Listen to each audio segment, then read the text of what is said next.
So magandang umaga po mga kaibigan, tayo po ay live dito po sa may City of Bliss at dito po sa may private cemetery natin dito sa may City of Bliss, dito po sa may Barangay Dituan sa bayan po ng Parang Maguindanao del Norte. Kaharap po natin si Police Lieutenant Sir Jeffrey Lu Miligrito, ang ating pong nurse ng PCO ng RMDU ng Bangsamoro Autonomous Region. Magandang umaga po sir, kumusta po tayo? Magandang umaga po. Okay lang naman po tayo, sir. Opo. Ma-update kami sir dito po sa ating sinasagawang activity dito po sa ating Ligtas Ondas ng Regional Medical and Dental Unit at naririto po kayo. Bali sir, bali ang part po natin bilang party po ng Regional Medical and Dental Unit BAR ay mag-provide po ng medical assistance sa mga pupunta po sa ating mga sementeryo. Mga first aid, kung meron naman po tayong mga kasama. Opo, sino-sino po yung ating mga kasama sir?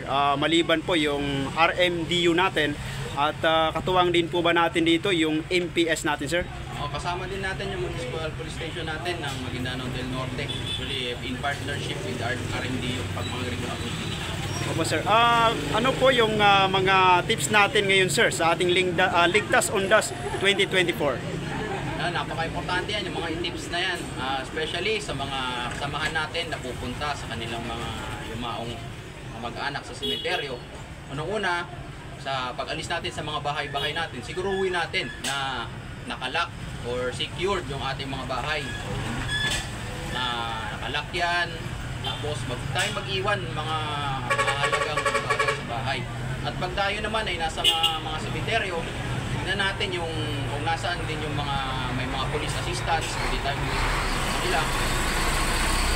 Pangatlo, dahil mainit din ang panahon ngayon, dala tayo ng pananggalang sa init, pwede tayo magdala ng tubig din, siyempre, importante yan. Tapos, pag pupunta na po ng sementeryo, bawal po ang mga bagay na matutulis, patalim, o yung mga corrosive na material, katulad ng mga alcohol, bawal din po ang alak pagdala sa ating mga sementeryo. Yun lang naman po ang usually na natin, babawal sa pagpunta po sa ating mga sementeryo.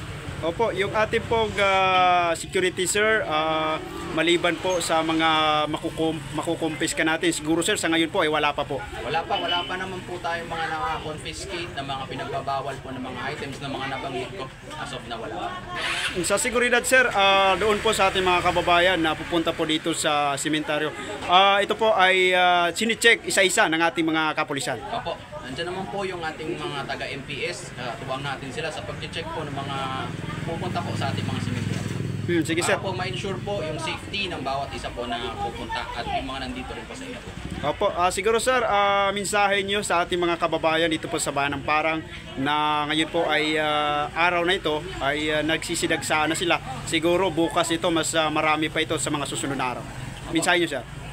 Sa mga kababayan po natin na pupunta po sa ating mga sementeryo, katulad po ng mga tips na nabanggit ko po kanina, tubig, payong kung mainit na panahon, at saka po kung mas maigi siguro yung mga maliliit na bata, huwag po natin kasama kasi mainit din ang panahon, pwede maka-affect yun sa kanila.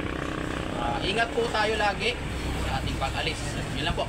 Yan, maraming salamat po kay Police Lieutenant Sir Jeffrey Lu Miligrito po, ang ating pong mga kasama sa Regional Medical and Dental Unit ng ating BRMM Pro BAR. Maraming salamat po. Thank you rin po. Good morning po.